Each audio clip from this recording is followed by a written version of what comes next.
Do you know what I'm going to preach about tonight?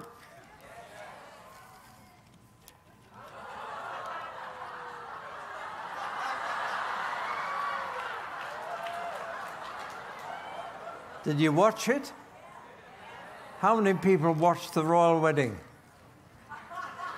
Oh, that's not many. Right. Okay. Well, it was just over 2 weeks ago that I said to the Lord, what do you want me to preach on the last night at the weekly service? And straight away, right into my mind, came the Song of Solomon. I had no idea then that it meant so much in IHOP or to Mike Bickle. I had no idea at all. So I'm really rather dreading tonight. Anyway, let me read some of it to you first. Song of Solomon. And I'll just tell you who's speaking or who's singing as we go along. Solomon's Song of Songs. By the way, that's a Hebrew way of saying the greatest song of all. Fantastic. Song of Songs, like King of Kings, Lord of Lords. It's just a Hebrew way of saying this is the best. Solomon's Song of Songs. And the young man says, or the young girl begins, let him kiss me with the kisses of his mouth. For your love is more delightful than wine. Pleasing is the fragrance of your perfumes. Your name is like perfume poured out. No wonder the maidens love you. Take me away with you. Let us hurry. The king has brought me into his chambers. And her friends say, we rejoice and delight in you. We will praise your love more than wine. And he says again, how right they are. No, sorry, she says again, how right they are to adore you. Dark am I, yet lovely. O daughters of Jerusalem, dark like the tents of Kedar, like the tent curtains of Solomon. Do not stare at me because I'm dark, because I am darkened by the sun. My mother's sons were angry with me and made me take care of the vineyards. My own vineyard I have neglected. Tell me, you whom I love, where you graze your flock and where you rest your sheep at midday. Why should I be like a veiled woman beside the flocks of your friends? And then he speaks. If you do not know, most beautiful of women, follow the tracks of the sheep and graze your young goats by the tents of the shepherds. I liken you, my darling, to a mare harnessed to one of the chariots of Pharaoh. Your cheeks are beautiful with earrings, your neck with strings of jewels. We will make you earrings of gold, studded with silver. And she replies, while the king was at his table, my perfume spread its fragrance. My lover is to me a sachet of myrrh resting between my breasts. My lover is to me a cluster of henna blossoms from the vineyards of En-gedi. And he says, how beautiful you are, my darling. Oh, how beautiful. Your eyes are like doves. And she says, how handsome you are, my lover. Oh, how charming. And our bed is verdant. That's a word that means green. She's referring to the grass on which they're lying. Our bed is verdant. And he says, the beams of our house are cedars. Our rafters are firs. And she says, I'm a rose of Sharon, a lily of the valleys. And he says, like a lily among thorns is my darling among the maidens. And she says, like an apple tree, among the trees of the forest is my lover among the young men. I delight to sit in his shade, and his fruit is sweet to my taste. He has taken me to the banquet hall, and his banner over me is love. Strengthen me with raisins, refresh me with apples, for I am faint with love. His left arm is under my head, and his right arm embraces me. Daughters of Jerusalem, I charge you by the gazelles and by the does of the field, do not arouse or awaken love until it so desires. Listen, my lover, look, here he comes, leaping across the mountains, bounding over the hills. My lover is like a young gazelle, or like a stag. Look, there he stands behind our wall, gazing through the windows, peering through the lattice. My lover spoke and said to me, arise, my darling, my beautiful one, and come with me. See, the winter is past, the rains are over and gone. Flowers appear on the earth. The season of singing has come. The cooing of doves is heard in our land. The fig tree forms its early fruit. The blossoming vines spread their fragrance. Arise, come, my darling, my beautiful one, come with me. And he adds, my dove in the clefts of the rock, in the hiding places on the mountainside, show me your face. Let me hear your voice, for your voice is sweet and your face is lovely. Catch for us the foxes, the little foxes that ruin the vineyards, our vineyards that are in bloom. And she says, my lover is mine, and I am his. I'm not going to read any more, or my glasses will steam over. Now, you all know that we've had a royal wedding in England, and our papers are full of pictures of the bride and groom kissing on Buckingham Palace, and they even had trees in Westminster Abbey. Can you imagine trees in an abbey? Never been done before. That was her idea. And the crowds filled the Mall outside Buckingham Palace. Thousands of people. But I wonder if you realize what an extraordinary wedding it was. Until quite recently, any member of the royal family was only allowed to marry someone of royal blood. And so the royal families of Europe, of which there were 24 before World War I, most of them have gone. But before World War I, they always chose a bride or groom with from one of the other royal families. The result was that in World War I, King George V of England, who was a German and whose surname was Saxe-Coburg, was a direct first cousin of Kaiser Wilhelm of Germany, Kaiser meaning Caesar, and both were a direct cousin of the Tsar Nicholas of Russia. And Tsar is another word for Caesar. So here were the three main royal kings in World War I fighting each other, and yet they were direct cousins. In fact, King George V was not too popular because he was German. And so he changed his name in World War I to Windsor. And now our royal family are the House of Windsor. That's the name of the castle on the Thames where they go.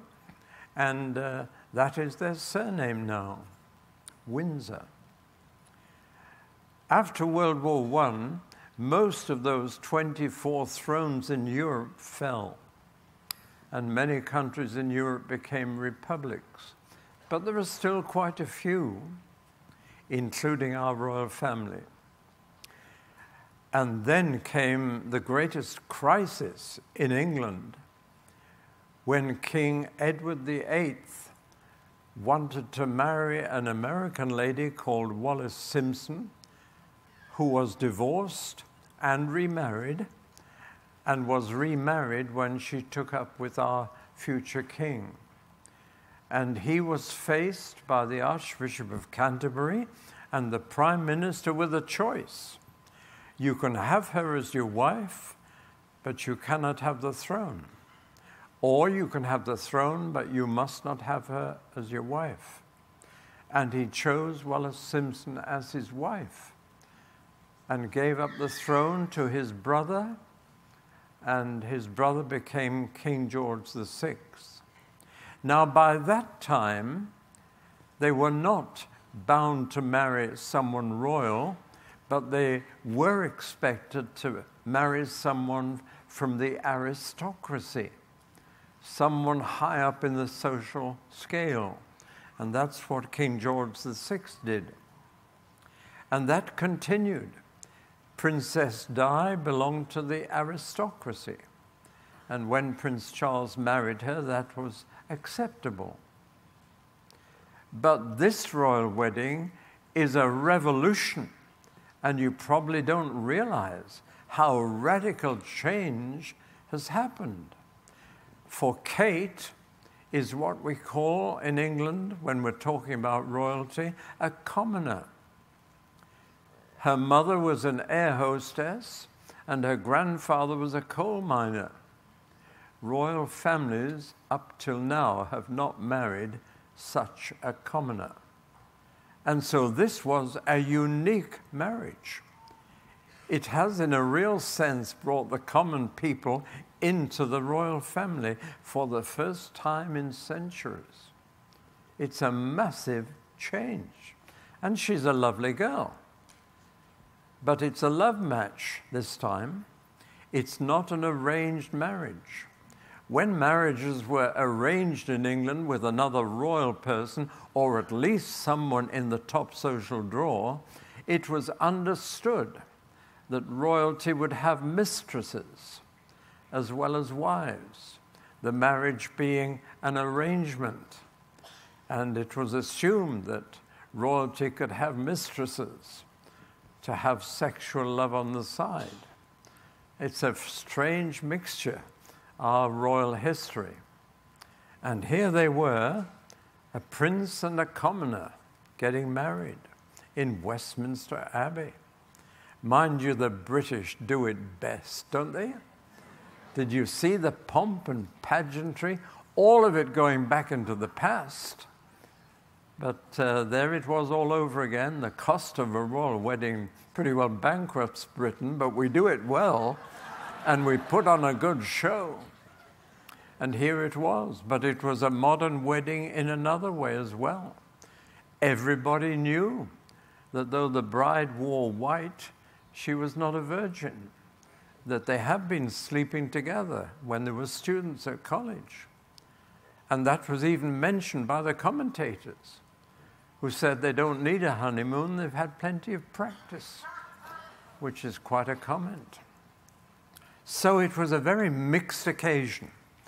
And most of us watching were thinking in our minds how many of the previous generation were married with great pomp and ceremony, and yet their marriages have broken up. Prince Charles's marriage broke up. Princess Anne's marriage broke up. Prince Andrew's marriage broke up. And I think a lot of the British were praying that Kate and the prince would stay together, and hoped against hope that it might be a marriage that succeeded, especially because it's been a marriage of love rather than a marriage of convenience that was bringing nations together and bringing royal families together. Well, now that's enough about that. But it's been a very romantic wedding. And British people turned out by the million to watch it, because it is. We love a good romance. And there it was. But as I watched, my mind was back in the Bible. Because there's a story in the Bible about a king who marries a commoner. It's the old Cinderella syndrome, the rags to riches syndrome. Sound of Music, My Fair Lady, they're all the same theme. An unusual marriage for love between someone pretty high up and someone pretty low down. Cinderella. And the Song of Songs is that story in your Bible. It's a story of a king who fell in love with a commoner, just as Prince William did. And I want to talk about that story tonight.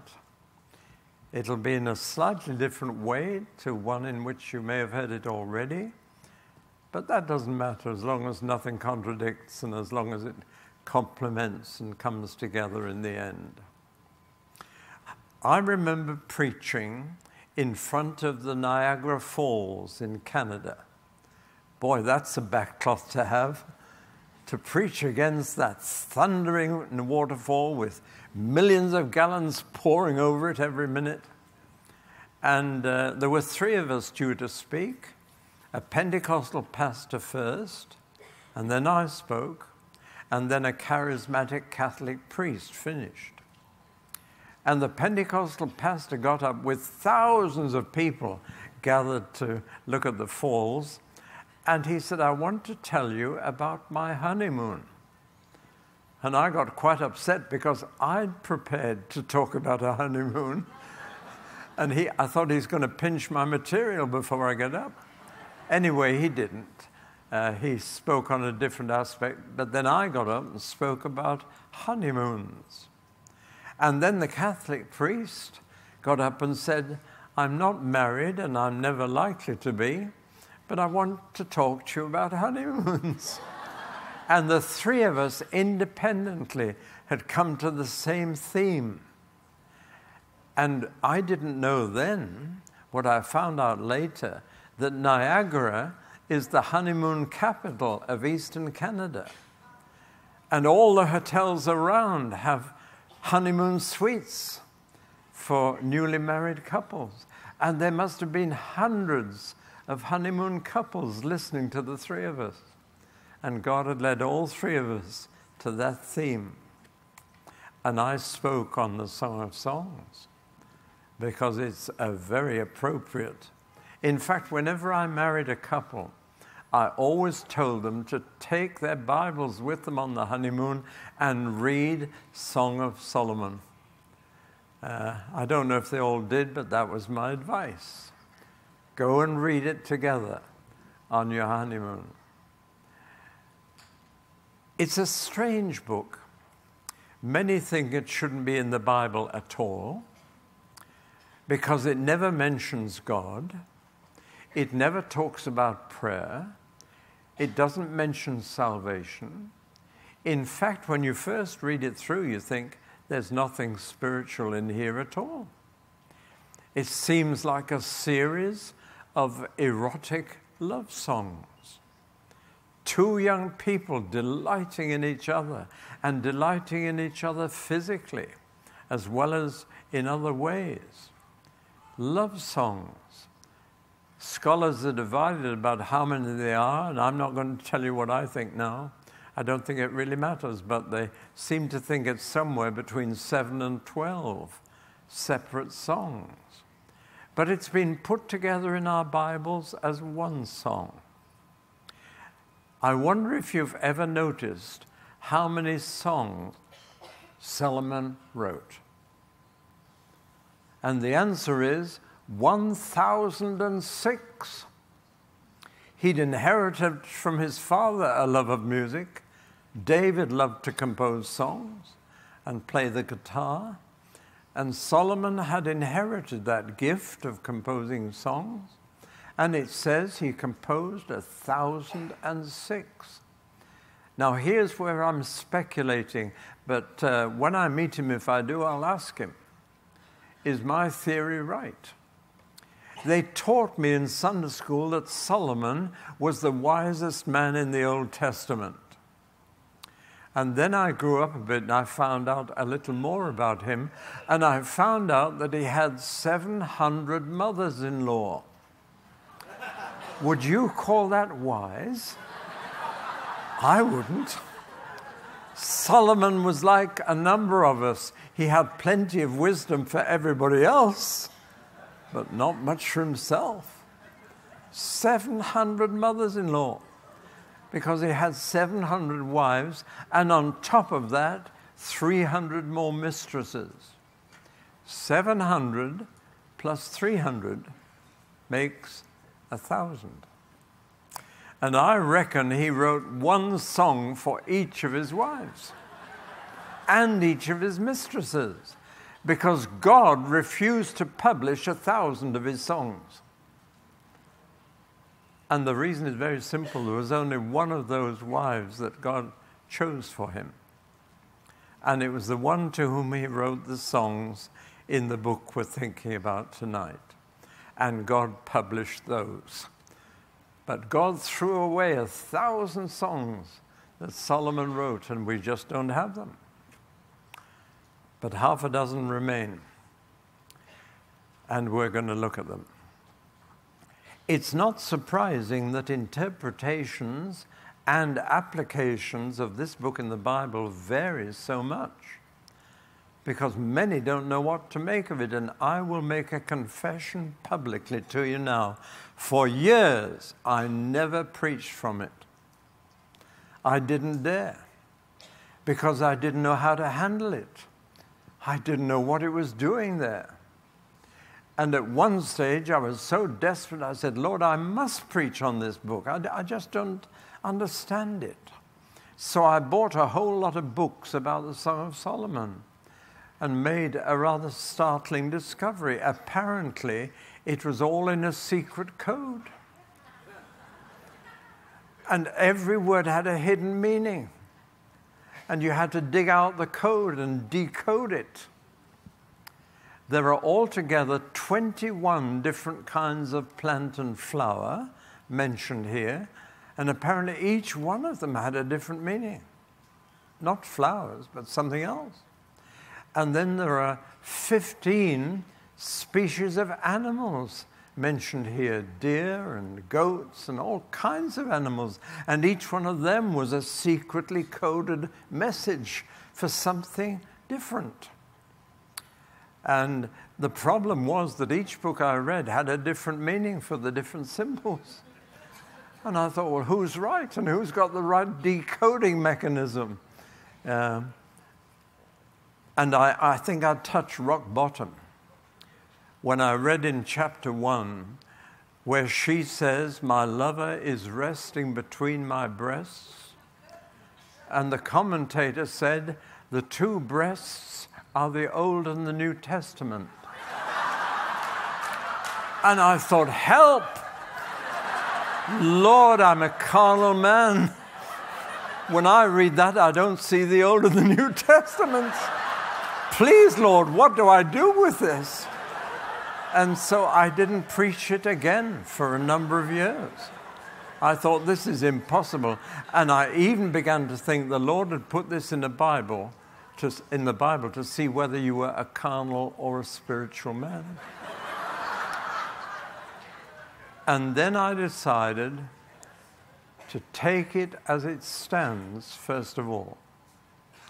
To believe it to be true, to be fact, not fiction. To have happened, and to begin there, and to assume that breasts mean breasts, and not the Old and the New Testament. And this was a breakthrough. I began to accept the Scripture at its face value. I was going to be led on from that to a profound spiritual understanding. But I began with the facts. I began by taking it literally. I believed it was a collection of literal songs between a young man and a young woman who had fallen deeply in love. Most allegories I knew are works of fiction, artificially put together to hide the message, with each detail meaningful. But I discovered that the Song of Songs is a profound analogy, and that's something a bit different. And the analogy I discovered is that the love between a man and a woman, which God made and which God intended, is an analogy that can apply to his love for us and our love for him. That's a little different from trying to make every detail mean something else, trying to say that pomegranates means prayer or whatever. You begin with the reality, with the facts, with the literal story behind this book. And then I had one more difficulty to get over, and it's this. Some of the books I read and commentaries said there are only 2 major characters in the story. And they made a lot of this fact. Sorry, not 2. There were 3 major characters in the story: a shepherd, a king, and a girl. And they saw it as a kind of eternal triangle in which the girl loves 2 different men. One who's a shepherd, a country boy like herself, and the other is the king. And she's torn between the 2. And she weighs up, shall I marry the shepherd or the king? And that led preachers to give the message of the Song of Songs: you are that girl. Will you choose the good shepherd or the prince of this world? And it made a lot of good evangelistic sermons. I don't think for one moment that's the plot, but it made for good preaching. And I'm reminded of the little boy who said to his preacher father, "Daddy, was that story true, or was you just preaching?"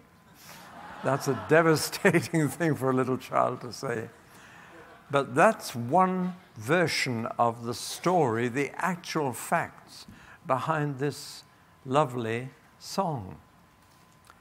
A girl loving a simple shepherd, a good shepherd, and a king who will offer her money and fame and power and everything the world can offer. That's one interpretation, but I was totally unconvinced by that. I believe there are 2 major characters in this story, because there are 2 localities, 2 locations that keep coming in. The songs don't seem to be in any particular order, but they come from 2 locations, one of which is a royal palace, and the other of which is a country setting, a rural setting. And this is what I believe is the story, a true story, a romantic story, a Cinderella story of how this little country girl became a queen. When we look at it, it's this. We're told in this book that Solomon was not only a king, but he had a country estate up in the northeast of Israel at the foot of Mount Hermon. And when he was tired of being a king, he went up to his country estate and dressed down and became a shepherd. And he enjoyed that as a relaxation. Actually, he was being like his father David, who was both a shepherd and a king, or first a shepherd, then a king. And both seem to be combined. Our own royal family in England is just the same. They do get tired of all the publicity and all the duties they have to fulfill, and they invariably retire to the country where they can be themselves, either up in Scotland in Balmoral Castle, or in Norfolk at Sandringham House, or even in Windsor where they ride round the great park on horses. And so I can understand Solomon being a kind of split personality, king in Jerusalem and then escaping to his country estate in the northeast, where he can be a shepherd and look after sheep and pretend he's a farmer. Our royal family liked to do that. I'm sure he did. On that large country estate, there were tenant farmers. And in particular, one farm was owned or tenanted, rented, by a family where both father and mother had died, but where there were a number of brothers and one sister. And the brothers made her life terrible. She had to do the work in the house, and they made her work in the vineyards as well. And particularly, they made her work out of doors. And that does something that a girl in those days would not want to happen. It made her sunburnt, and her complexion became dark. And that meant that her likelihood of getting married gradually reduced. And do you know, to this day, in the Middle East, they keep a girl out of the sun for 12 months before the marriage. So she's got a nice pale complexion. That's just their taste. And here she is in chapter 1 saying, don't stare at me. I know I'm dark, but my brothers made me work in the vineyard so hard that I couldn't even look after my own vineyard. But that's why I'm like this. That's how I got my complexion working on the farm. And the sun does affect you. So this is the situation. Here's this girl having to do the work in the house, having to do the work on the farm, having to work in the vineyards, and having to do so much work for her brothers that she can't even look after her own little patch of the vineyard. She's a Cinderella. She's a hard done by. Now, one day she's out in the fields and she sees a young man leading a little flock of sheep. And they happen to meet. And they fall in love. And he says, we must meet again. And she says, but which farm do you come from? Where do you graze your sheep? Where do you belong? And he evades it very neatly by saying, well, someday you must follow the sheep and they'll lead you to me. But he won't tell her where he comes from. Well, they get so much in love that they start talking like lovers, talking like a courting couple. And that's why I read that bit to you where they said, our bed is the grass, the green grass, and our rafters are the firs, and our beams are the cedars. That's how you talk when you're married, when you're courting, you know. When you're married, she wants a fitted kitchen. But when you're courting, the grass will do, and the trees will do. That's how you talk. You know, when we moved recently, I discovered, wrapped up in ribbon, my love letters to my wife when she was my fiancée and we were courting. And I dared to open one. And oh, dear. I mean, that an average intelligent man could write such drivel.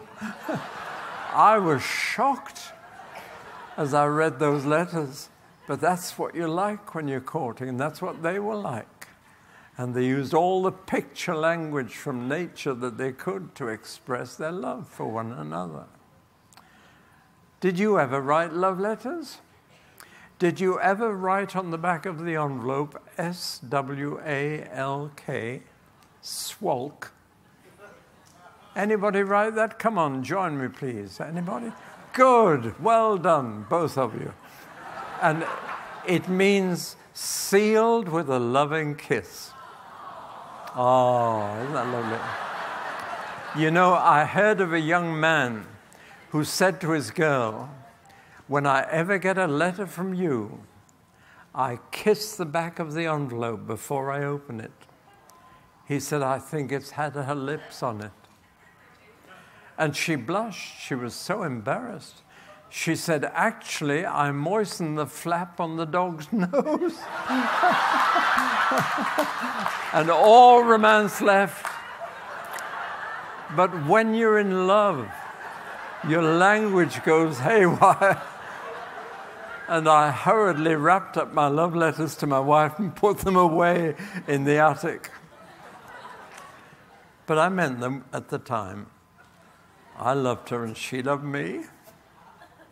So it was real.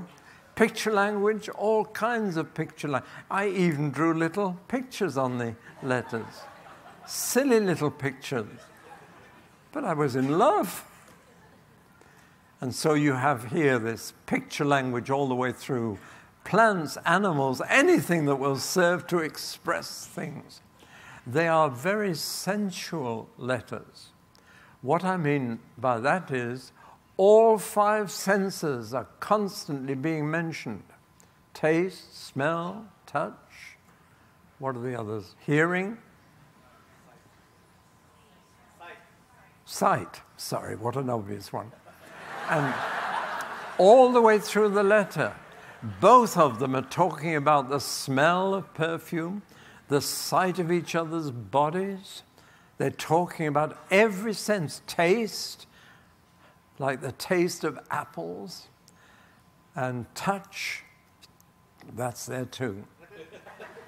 And so it's a very sensual letter or series of songs.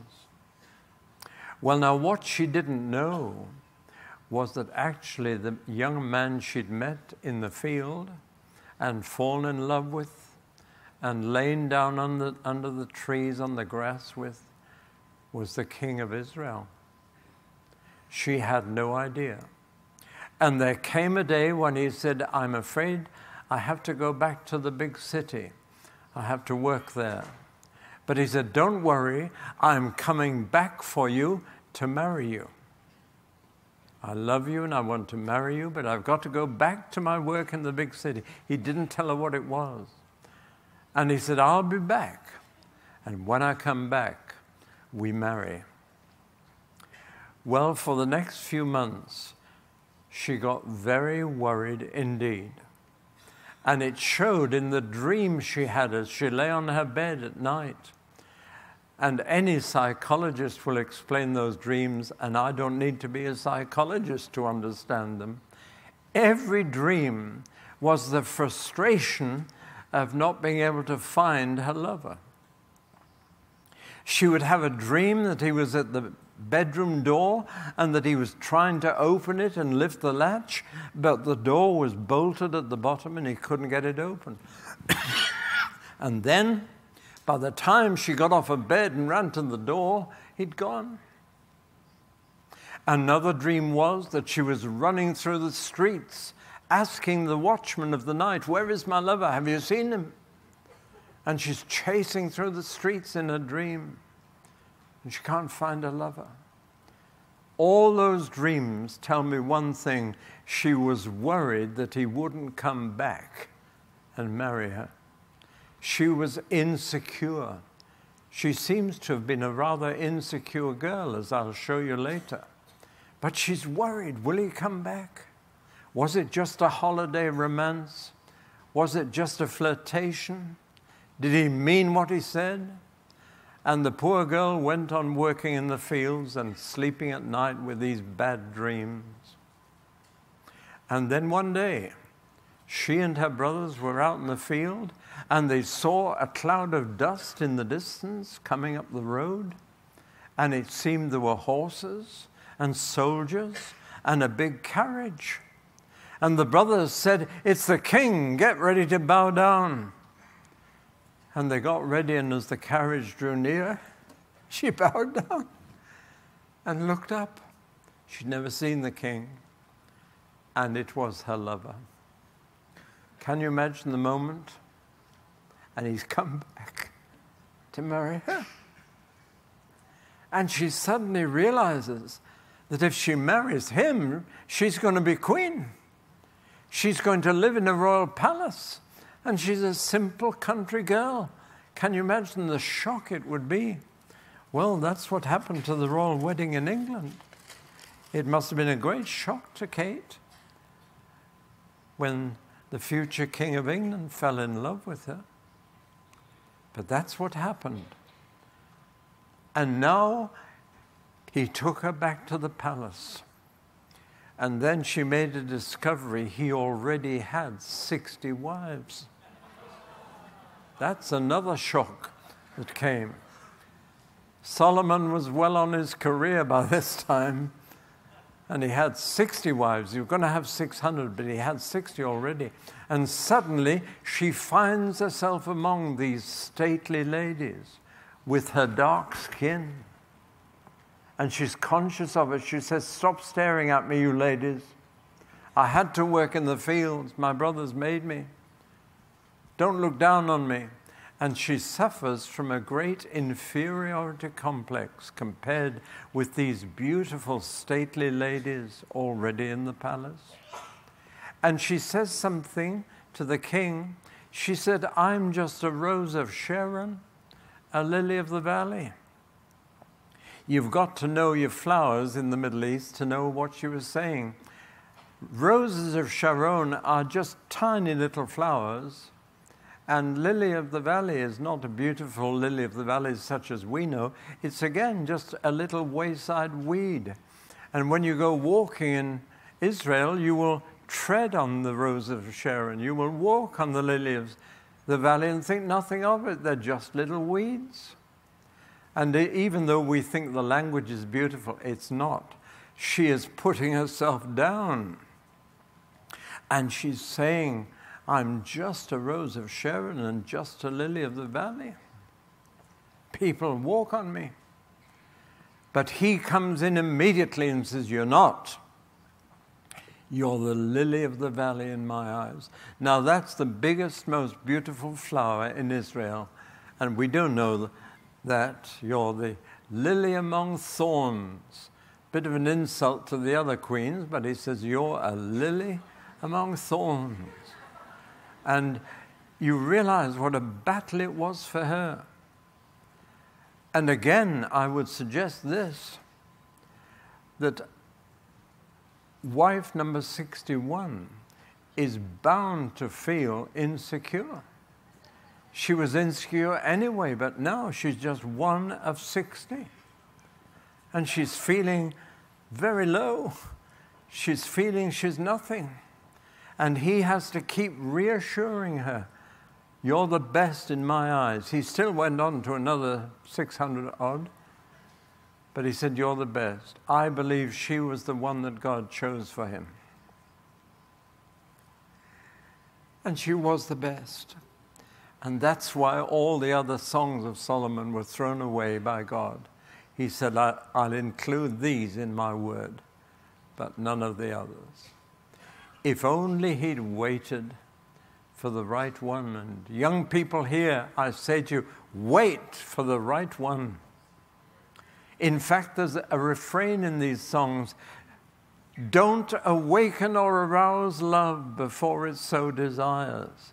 Don't rush into it. Take your time. Let it be the right one. Amen. For God's sake. This is the most amazing story, isn't it? And that's the factual part of this book. And it tells me one thing very clearly. God approves of sexual love within marriage. Right in the middle of the Bible is an erotic love song. Listen, God made sex, and he didn't spell it S-I-N. But the church has unfortunately adopted Greek thinking in which physical things are bad and spiritual things are good. And it led to centuries when sex was not mentioned in church, and when every priest had to be unmarried to be holy, and was still suffering from that Greek false division between physical and spiritual.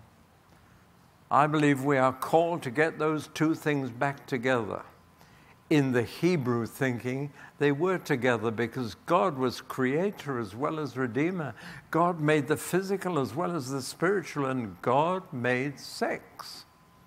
And God meant it to be fun within a committed marriage for life. But within that, God meant it to be what we know it is, one of the most exquisite pleasures that God has made for us. I say that, it may surprise you that I'm saying it, but if it does surprise you, you're still thinking like Greeks. If you're rejoicing and saying hallelujah inside, you're thinking like Hebrews. And that's why every rabbi has to be married. How can he talk about God if he's not married? That's their thinking. And marriage was made by God and made for our pleasure, our mutual pleasure, so that the sexual side of marriage will bind us together, and we will never associate that pleasure with anyone else except the one we're married to. That's his plan. Alas, we spoil it. Most young people in my country are into sex long before marriage. Most teenagers are into it. And the tragedy is they're spoiling their marriage later, because they will now associate that pleasure with other people other than their partner. But when you've only had that pleasure with that one person, that'll keep you together. God is a wonderful God, isn't he? Thank you, Lord, for making sex. Did you ever hear a preacher say that before?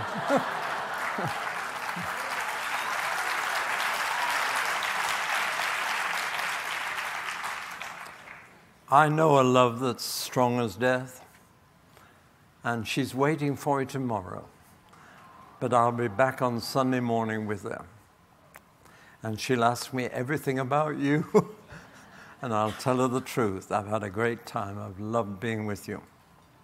Well, now that's the factual story that we find in the Song of Solomon. And I believe until you accept the facts first, you're not ready for taking a step further into deeper spiritual truth, because you're missing something that God intended. But he didn't intend us to stop there.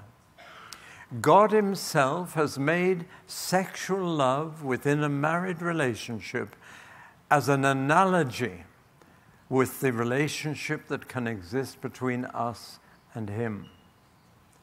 But it's an analogy, so you accept the facts first, and then you find out what to compare them with. And the comparison becomes a very precious truth. To be able to say about God, my beloved's mine, and I am his. It does something. Changes your relationship to God. It's not a formal, fearful relationship. It's an intimate, personal relationship. And it was God himself who said, marriage is a picture of my son and his church. Indeed, in the Old Testament, he said, marriage is a picture of my relationship with Israel. Did you know that once a year they read the Song of Solomon in every synagogue as the celebration of one of the 3 big feasts of the year?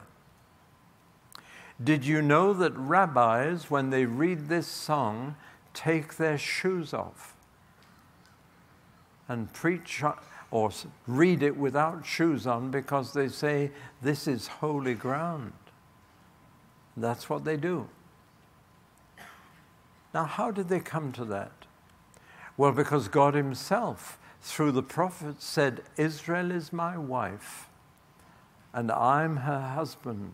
And we married at Sinai. And I said, I will, says God, and they said, we will. And they cemented their commitment to each other at Sinai. It was a marriage, and that's what God called it.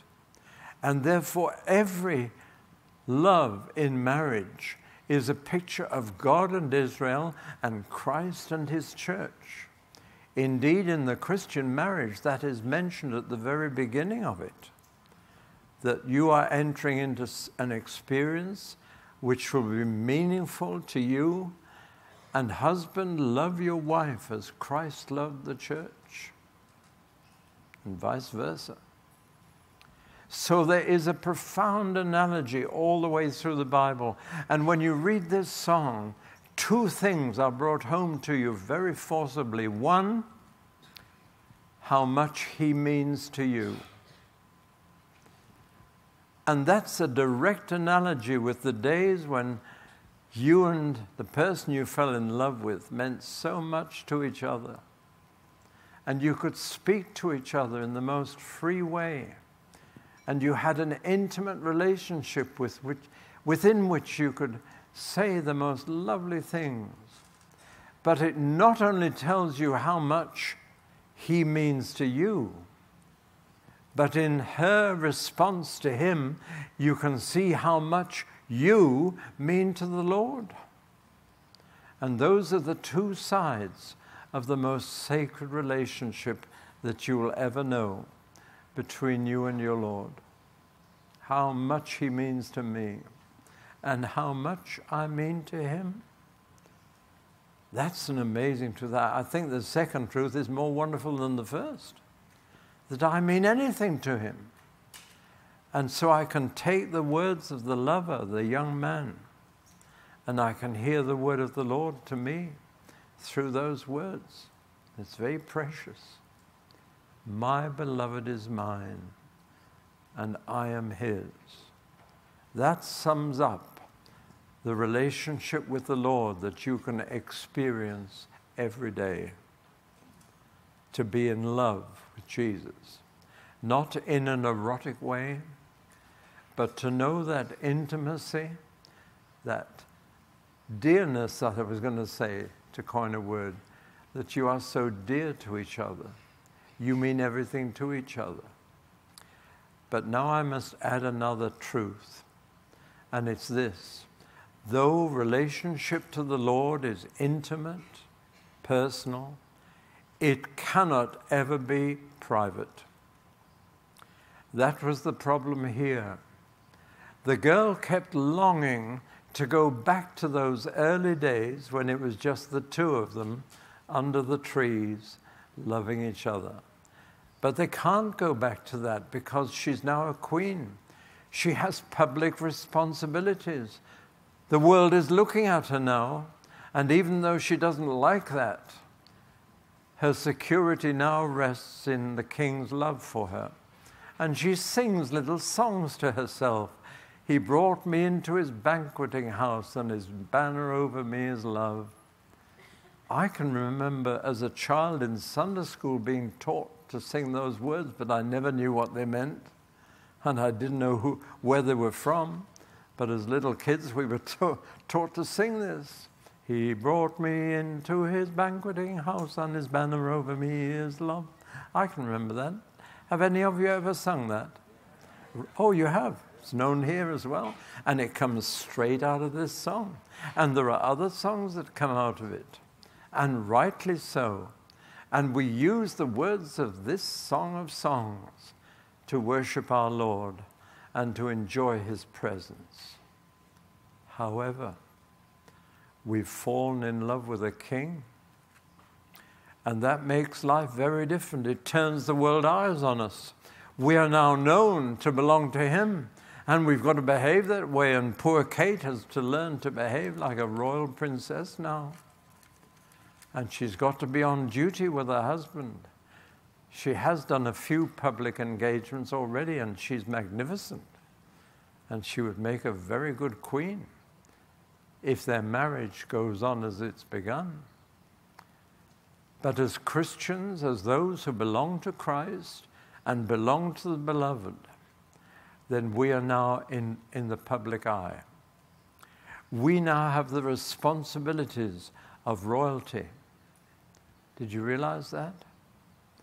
I remember talking to a young boy, well, he wasn't that young, maybe in his late teens. He had a crippled body. He was a poor thing. poor health, poor physique. And his parents said, see if you can do something for our boy. And I had a long talk to him, and his life was miserable. Everybody teased him. At school, they bullied him. And there he was. And I thought, Lord, what can I say to this poor lad? And then I said to him, do you realize that because you love Jesus, you're a prince in a royal family? And I forget his name. We'll say it was George. I said, I want you to get up in the morning and look into the mirror and say, good morning, Prince George. And I said, go on like that until you feel like a prince in the royal family, because that's what you really are. Because he loved the Lord. And you know that boy, he walked straighter after that. And he became a lovely boy, full of confidence, not in himself, but in the Lord. And he changed. Prince, you are all now in the royal family. And you got to behave that way. And in public, you should behave like the royal family. And they have to behave with dignity, with responsibility. They are now royal. And poor Kate's life has now changed forever. And she will be Queen of England one day. And we're told towards the end of the New Testament that we are to reign with Christ. At the moment we are betrothed to him, we're still courting. We're still courting him and he's still courting us. One day the marriage will take place and the relationship will be consummated and we shall be one with him forever. And we shall reign both, I believe, in the millennium before the end and in the new world afterwards. We shall reign with Christ. We are royal family now. And though we will have moments of intimacy and moments when we're alone with the Lord, we can't live there. We need to be out in the world fulfilling our task as the King's consort, as his future bride and queen. And that's the other side of the story in this beautiful song. I think I'm going to stop there because I think I've said enough. And others will take this book and take you deeper and deeper into it.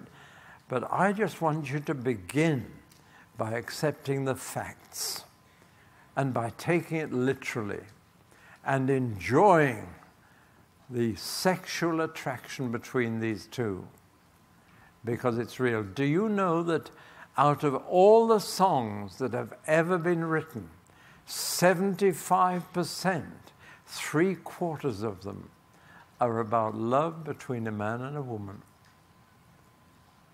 Well, that's true of the Bible too.